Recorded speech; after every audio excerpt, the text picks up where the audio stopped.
A prisoner who thinks he's free. You're a prisoner of the concepts of your own mind, the very concepts that you hold so dearly within it.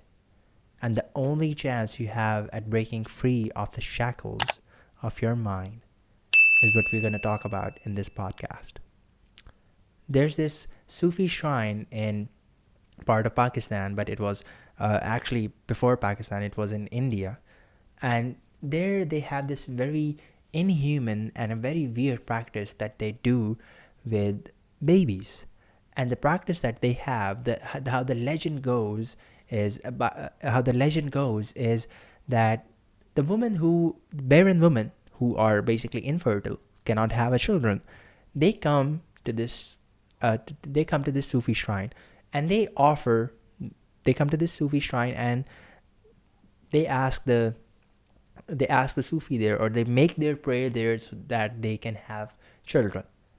And their prayer is granted at one request. And that request is, the very first child that you're going to have, you're going to give it to us. And most people, they agree, and they're like, okay, the very first child we have, we're going to give it to you.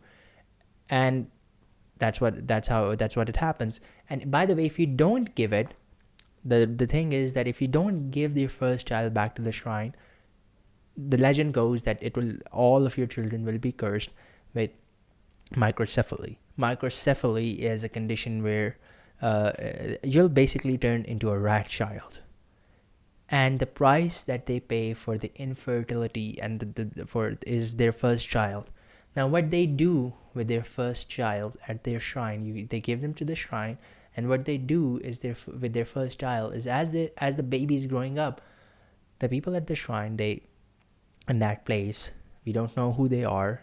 It's a legend that it goes this way. Is they put an iron clamping on the baby's head as the baby is growing up. And what the iron clamp does, it basically puts pressure on the head, and it actually stops their head from growing to a normal head size, which is like average human head size. And it actually stops them, and basically it doesn't only stop the head, it also stops the intellectual growth of their brain as well. So you would see that these babies, they grow up to be humans with incredibly weird head, very small heads. And by the way, microcephaly is also a condition that happens naturally as well. This is the artificial part of it in this legend. And what they call them are these rat childs. They are rat childs of Shah Dola. And these rat childs, you would see, they are completely perfect people. They were once completely perfect babies, totally healthy. But due to the iron clamping of their head, their brain was not given the room to evolve at the level that it should have, like an average normal human being. And as a result, they are stuck in that brain. They are stuck in that way. And from the title of this podcast, you must have guessed, what has it got to do with me? First, that is a very inhuman practice. Should not have been done. But there are legends that it goes on. What has it got to do with me? Exactly the same process is what society does with every single one of us. Although they don't put a physical iron clamping on our heads, they put a very subtle iron clamping on our head. And the iron clamping is not basically for your brain, it's for your mind. And they don't allow your mind to grow. And this is actually, we are all, I think in one way, we are all artificially microcephalic, right? We all have microcephaly. And that is, we are shaped into this identity. Just like the children who are turned into rat child at the shrine, they were perfectly normal people like you and me. And what happened with them is that they were conditioned into this state in which they are now. And by the way, what they do with these rat childs is that they send them to the streets, accompanied with a manager, and they turn them into what they call a fakir, and the fakir is basically a beggar. So this is what happens with those rat childs. And in some sense, this is exactly what society does to all of us, is that they try to force ideas and concepts into our mind, and then they don't let you grow out of them. They don't give you the room to question them. They don't give you the room to ask, like, where did these ideas actually come from? Whose ideas am I listening to? Whose ideas am I obeying so clearly? Why am I listening to these people? Why am I, like, every person around you as you're growing up is conditioning you into this state. And the reason I said you're a prisoner who thinks he's free is because, when there's a baby elephant and you put a stick in the ground and you tie a rope around his neck and you tie him to the stick, the baby elephant would try his best at that time to, like, break away and do all sorts of things to run, but he doesn't have that strength. As a result, he would just one day, after trying for a number of times, he would just completely stop. And what would happen is you would see, in 20 years, I don't know how quickly elephants age, but some years down the line, you would see that there's this big elephant who is tied to this small stick, and he could break that stick in like one push. Like, it doesn't even take like a lot of his strength, and he can do that, but he's just sitting there, and because he thinks that I cannot break free. In his mind, there's this idea that has been conditioned that I can't. I mean, this is too powerful. And so that the elephant actually is a free being who thinks that he's a prisoner. We are prisoners who think that we are free. We are actually the other way around. We have all these concepts in our mind, and we think that, okay, this is what reality is. I have a good idea. We have these social concepts. We have these political concepts. We have, in every different field, we have all these concepts, and we think that this is it. I know my shit. I know my thing, right? This is what exactly it needs to be. This is what the truth is. And actually, if I ask you how do you know it? You said, because this is what everybody else taught me. This is what that person said, or this is what that person said. And I just accepted it. And most of the things and most of the ideas and the concepts that we have in our mind are actually that way. Until you're a very awakened person, very enlightened person, then I respect you. Then you're not that way. Even if you're the other person, I still respect you. It's just, there's a lot of growth potential to be had. And if you're on this channel, if you're listening to TruthQuest, you are on the right place. Because this is where we question all of those things. And this is where we break free of all of those chains which actually bind us. So to understand this, we have to understand this concept of, like, there are these levels of consciousness that all of us live on. And the levels of consciousness is basically, it starts from the basic primitive level and goes all the way to modern man, and then from that it goes all the way to other aspects, like, the modern man, and then the culture scape and stuff like that, everything that we're going to talk about. But it's really important to understand which consciousness level that you are on, because there's a level that is beyond that, and you should definitely, if you want to expand, it's like, you're okay in this level and it's okay, life is good for you, but if you want a quality of life that is more greater, more freeing, gotta break through that, right? You have to break through that. You have to question it and do this. So the very first, I think we can call this level 0, is where primitive man were living. It's like the most basic primitive societies where we had this is the pre-language era, where we haven't figured out a way, we haven't came up with a way to communicate with one another, but we have a basic sense of dressing. We are primitive hunter-gatherer societies. We can feed ourselves, we can have some basic dressing, and we have a basic sense of life. And that is it. I think that is a very basic primitive level, and that is where even if you see the development of a society, and even if you see the development of the development of a child, it starts the same way, kind of. It's like the very primitive. It's like, in the beginning you can't even feed yourself, and then you start to learn a few things. And by the way, a child develops very rapidly because the society that it lives in, that the child lives in, the child is not in it, it's a living thing, okay? the society that the child lives in, he or she develops in that way. So basically, that is the primitive level, the very first level of consciousness. The second level of consciousness is where modern man is. And what distinguishes the first level of level 0 of consciousness from level 1 of consciousness is one thing, and that is language. And language means cognition. Language means we can come up with concepts and we can make up ideas, and we can make up, not only make up ideas, but we can also transfer ideas.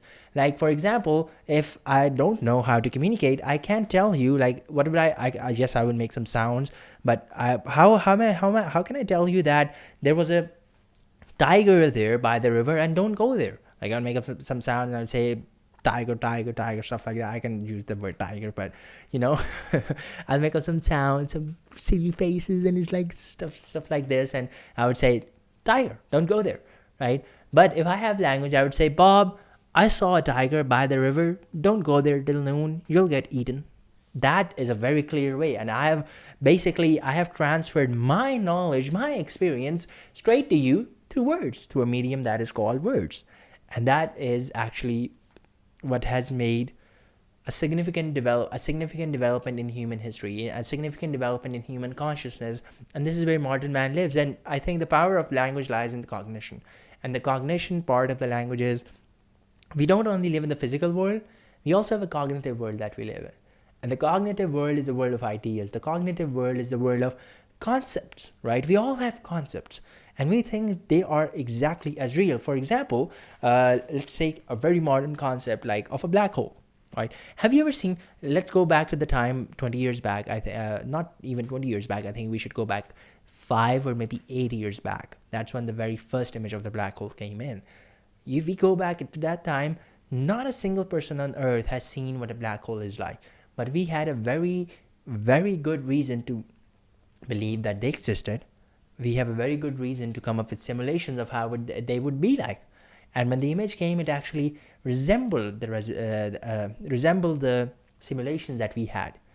So that is an example of our cognition. We didn't see that. It's like it was there in the physical world, but it was not in our physical world, in our realm of the physical world. And yet we still came up with it through the use of our cognition. That's magic. It's not magic, it's cognition. But cognition is magic. So that is very wonderful. That is a wonderful ability of human beings, and we do that. So in one sense, we are actually living in the physical world, but in one sense, we are actually living in the world of cognition too. And the world of cognition is the world of culturescape. The culturescape is this, you can say that it's this web of ideas. It's this intricate design of all the ideas, concepts, rules, what you should do, what you should not do. All those are rules and everything that we live in, and we deem them to be true. We deem them to be exactly true. And the problem with this is, it's really good. The concepts are good and everything is good. The problem is when we just accept concepts and we don't question them at all. We just accept them because somebody told us so, right? And we just accept rules because other people around us tell that these rules are very real, and these are real, and so you should start thinking them as real as well. And by the way, these are not rules; these are called brules. These are I love Vishen Lakhiani's explanation on this. In fact, the whole explanation of consciousness evolution and the levels of consciousness is somewhat borrowed from him. It's adding my takes on it too. So it's like, I love his explanation of what he calls brules. And brules are basically bullshit rules. Bullshit rules are rules that you just accept.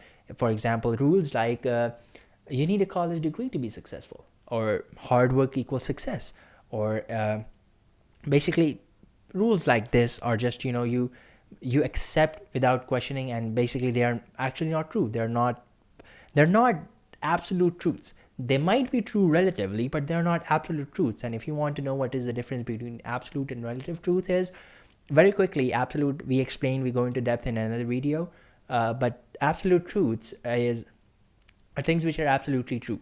And we know very little of them. These are laws of physics, these are laws of gravity, these are laws of electromagnetism, stuff like that. But the relative truths, these are the things which might be true, might not be true. In one set of situation, they are true. In another set of situation, they are not true. And the world, our world of concepts, our cognitive world, our conceptual world is filled with relative truths. They're all relative. In world culture, one type of truth will be relative. And for example, if you go to East, they would say that your guest, the person who comes into your house, you must treat him is like he's sent there by God, and you must treat him very well. And that's the Eastern perspective. But you go to the West, they don't have that kind of perspective. So that truth is, and we think it to be very true in the West. People think it in the East. People think it to be very true, and that is true for them. But you go to the West, so it's not true. So relative truths, either true, but truths that are confined by either space, either time, either location, either people, either situations, truths that are confined, and they're very limited. So basically they're not truths in that sense, like not truth with a big T, but they're relative truths. And our cognitive world is all, our culture, our society, it's all built on these relative truths. And it's great if you want people to conform.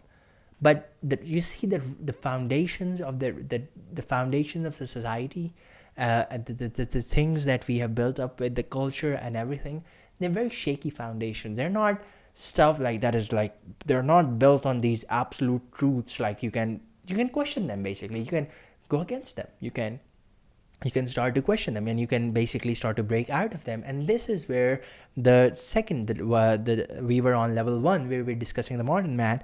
This is where level 2 starts, which is actually when you start to hack the culture. And when hacking the culture means actually you start to break out of it. And the way you break out of it is you start to questioning it. Like, why do I need a college degree to be successful? Because there are people who didn't have college degree and they're just as successful. And why do I, like, is hard work the only thing that you really need to be successful? Because if it was, some of the most hard workers are janitors. Like, they work extremely hard. Are they successful in any sense of the word? By the way, success is also a relative thing. It might mean very different things. But for the purpose of this conversation, let's just generalize it and talk about it in that way. Are they really successful in that sense? They're extremely hard workers, and you see, no. So hard work is not the only thing you need. It might be a component, and then you might start asking, like, what is the role that this component plays? That is a good question to ask, and that is exactly how it starts, is where you start to question the the conventional truths that you have been told, and you also start to break out of the conformity that society is trying to fit you in. The example of society is exactly like the Procurian bed. Procurian was the Greek monster, the Greek villain who had this bed where he tortured his victim. And the way he tortured them was, if the victims were too small to fit on the bed, he would stretch them out and he would make them fit on the bed. And if the victims were too large or too heavy in size to fit for the bed, chop them off, chop their legs off, chop their head off to make them fit on the bed. And society and a microcephaly, that is actually done. And this is exactly what being a right child is about. Upon level 2, you are actually a right child. Upon not level 2, but upon level 1, where it's modern man, you're actually a right child. It's just you don't know it. You're a right child of the culture. You're a right child of traditions. You're a right child of what people told you. You're a right child of the truth that you've accepted. You're actually a right child. And by the way, if you start questioning them, not a lot of people are going to like it around you. People are actually, they are not going to agree with you, and you're going to get a lot of disacceptance, a lot of disgrace if you're somebody who questions if you questions these relative truths, right? And if you question these social and these mental truths, like, for example, like, why do I need a college degree? And basically, there's a lot of examples that we can go through. Most of the stuff are relative truths. So stuff like that. So, and this is the way to not be a right child is basically, and by the way, you might be saying, but the example of the right child of Shadola, I don't think they have room to change it, because they are just iron clamps. They have iron clamped their head into that exact way, and they can't change it because they have just they have passed their way. They're shaped in this way, and they cannot grow their brain. But with you and me, we are fortunate enough to have the choice because of neuroplasticity. We actually didn't think this was possible up until the previous century. We thought that once the neural patterns are wired, they stay wired. You can't change them. But neuroplasticity now shows that your brain is highly neuroplastic. It means that it can rearrange itself. And by the way, that rearranging itself is not an easy process. So most people, they just stay that way. They just accept the tradition, they just accept the culture, and they just accept everything that they have told them. And there's a really interesting quote on tradition that I would love to share, is that tradition is just peer pressure from dead people. It's like it's exactly the same. It's peer pressure from dead people. And if you, this is where, when you start to change the very concepts that are fit into your brain, the very neural patterns that you're built into the brain, you start to change them. You get a lot of peer pressure to not do that. But if you keep doing that, this is where you will reach the next stage, which is kind of like the limitless. You can call it the stage of awakening. You can call it the state of limitlessness. This is where you start. This is where you, instead of following the path that people have showed you, that society have showed you, like this is the path that you must follow, right? This is the path that you must do. This is the path that you must take. In fact, what you do is you take the road that is not taken, because that road feels right to you. This is where you start to tap into your own. This is where to start to question the traditional goals that society gives you, the traditional aims it gives you, the traditional things it tells you to go for. You start to question them, and instead of that, you have goals which are more aligned to yourself, to your soul, to your inner self, whatever you want to call it. They're more aligned to that. So this is where the change actually starts, and this is where you start to be bold and you start to go from them. And this is where actually there's a high sense of purpose that you have. It's a sense of purpose that you have because you have attached. It's because you're inspired to do the thing that you want to do. So, and when you're doing this, the entire I think this is also it actually is the very summary, the very thesis statement of the book The Alchemist, which says that when you want something, the universe conspires for you to achieve it. And that something is not something that is traditional in that very sense. That's something that is true to you. That's something that is actually something that you are inspired by. That is coming from within you, not from the without. That is not something that people are telling you, but something that is more to yourself. It's more like a personal thing to you. And you would see all of these great entrepreneurs and all the people who are change makers. This is what is common in them. They all had a touch of madness. They all, and their touch of madness was, they said to their societies in different times in human history, they said to the society that they were living in that, no, I'm not going to take this. I'm not going to do this. I have this and I'm going to stick to it. And they were given a lot of hell for it, but they did not conform to that, and they kept on doing what they wanted to do. And we know them as the Da Vinci's and the Picassos, and in the modern sense, you can say the Elon Musk, people like these. They are people who have a sense of purpose that is big enough, and it inspires them on every single day. So how do you actually break out of the culture? How do you actually break out of the iron clamping that society has put up on your head? And the way you do that is the Socratic questioning method. The way you do that is not the Socratic questioning method, but what actually Socrates tells us something really interesting in this regard. And he says, question everything. The questioning method is an extension of that, but you must question everything that you're told. And everything means everything. You question things, and you question your authenticity of knowing them. And if you feel like this is something that is not that true, feels not true to you, doesn't mean that somebody else tells you that, okay, this is not true, and you go follow their path. You're still following their path, right? Like if you listen to everything I say and you do just take it to be true, again, you're listening to everybody. So it's like it's not like you have to stop listening to everybody else. You should listen to everybody else, and you should give some ear to them, give some ear to their advice. But in the end, go do what you feel to be right, and what you know to be right, what feels the truest to you, and what you know is actually the truest, right? It's very good that you should this is why it's important to keep learning, right? And this is actually the opposite of what society is. And society has put an iron clamping on your head. What you do is you break it, and the way to break it is keep learning, to keep questioning and keep learning new answers, and you'll slowly rip off the conditioning that is on you. And the way you can, a very good place to start is start questioning the rules, and you can start questioning around like, what are the rules, bullshit rules that I've been told, and how can I start questioning them? And the third thing, I think it's very important, is that people realize there are certain people who do realize this, but what they do is they rebel. And rebellion is good. Rebellion, an act of rebellion and some sort of rebellion is what you actually need if you're going to take this path, the path of the truth seeker.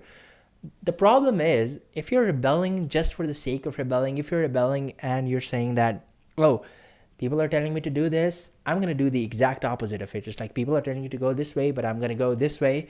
And you're rebelling just for the sake of it, and you don't have a sense of purpose or direction about where you're headed, then your rebellion is no good. And it's actually not any good to you as well, because what you're doing is you're becoming a reverse carbon copy of what the society is. And in that way, society is still controlling you, even though you might feel that, no, I've gotten rid of it, but you're just becoming a reverse carbon copy of it. So your goal is not to become a reverse carbon copy, it's to find your own voice. And in places where you feel like, okay, this is what they told me, and actually it's right. Feels right, sounds right, and I know that it's right. Cool. Do your thing. That's cool. Go ahead.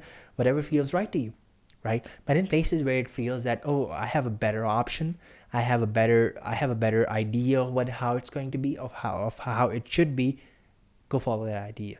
Go follow that voice that's inside not your head, but your heart, right? The voice that feels true to you, the voice that inspires you. Now, with that said, there's this story that I really want to end with, and the story is of Forrest Gump. And I'm sure all of you must have seen Forrest Gump.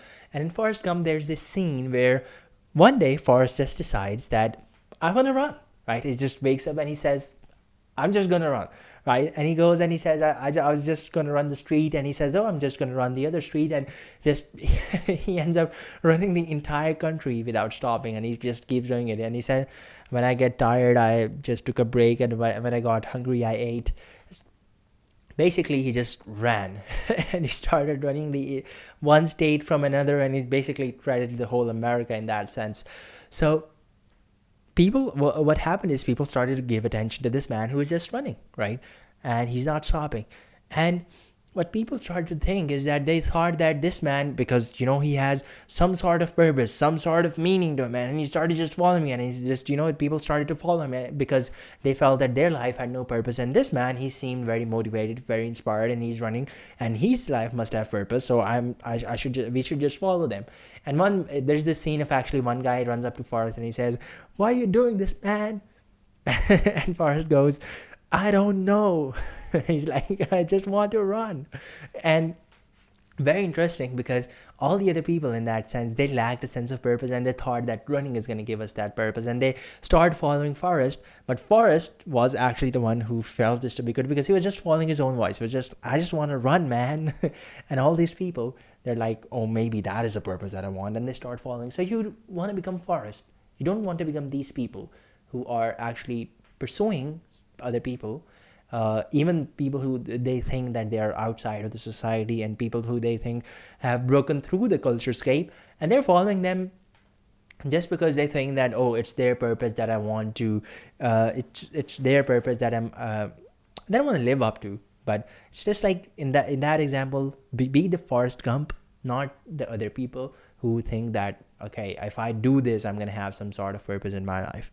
So with that said, if you want my free ebook that relates to everything that we are talking about, that relates to purpose, meaning, and life, if you want my free ebook, which is called 6 Principles to Lead a Truthful Life, go below, download it from the link in description, and just basically get it for absolutely free.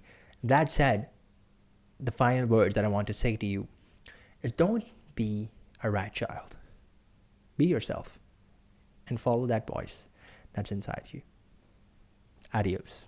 If you have enjoyed watching this video, don't forget to watch this video on my side. It also relates to physics, philosophy, and personal development. And also, don't forget to subscribe. Continue seeking truth and become a truth seeker.